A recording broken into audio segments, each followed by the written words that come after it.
This is Copenhagen. Way up north in Viking land, a band of sisters and brothers refuse to comply with Islamic speech codes. We call ourselves Dispatch International.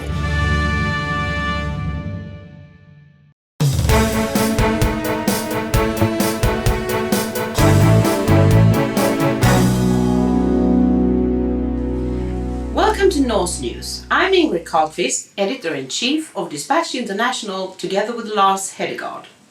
A few days ago, the Swedish regional newspaper Helsingborgs Dagblad announced that they were forced to lay off 35 employees, many of them journalists. This must have come as a total shock and a bitter disappointment to the journalists. Every morning for many years, they have gone to work to write edifying and educational articles with the aim of improving the morals of their fellow Swedes. They have taught them what to think if they want to be good. They have warned them against paying attention to certain facts that are bound to make them bad.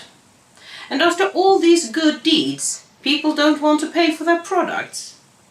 So the journalists have to look for work elsewhere, preferably with other media outlets that are also in trouble because people don't want to pay for them either. That's the thanks you get for being an idealist. Strictly speaking, of course, the media was never intended as a vehicle for improving the morals of their consumers. People used to buy newspapers to get the news. If they had a problem with evil thoughts, they would go to church. Now the rapidly shrinking readership will occasionally glance at a few headlines to make sure that they are still among the anointed ones who think that 2,000 Syrian asylum seekers per week, 8,000 per month, 100,000 per year and going up is a boon to their fatherland and something to brag about. Not to speak of the influx of Somalis, Afghanis, Gypsies and Sub-Saharan Africans. According to a UN report that was quickly removed from the internet, Sweden will be an underdeveloped country by 2030.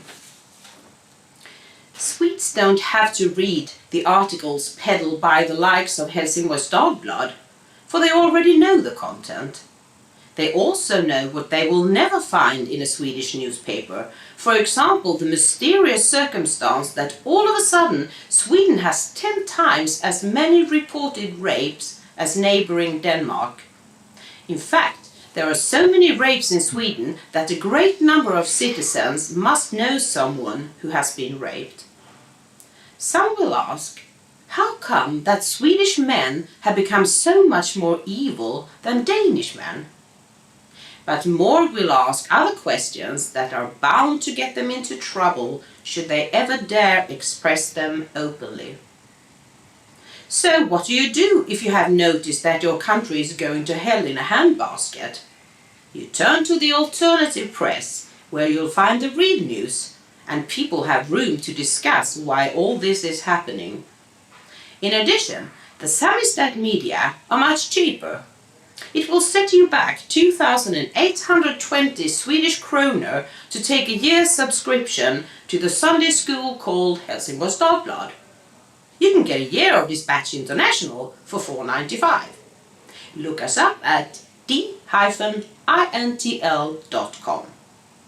And as an added bonus, we tell it like it is and think that you are good enough as you are.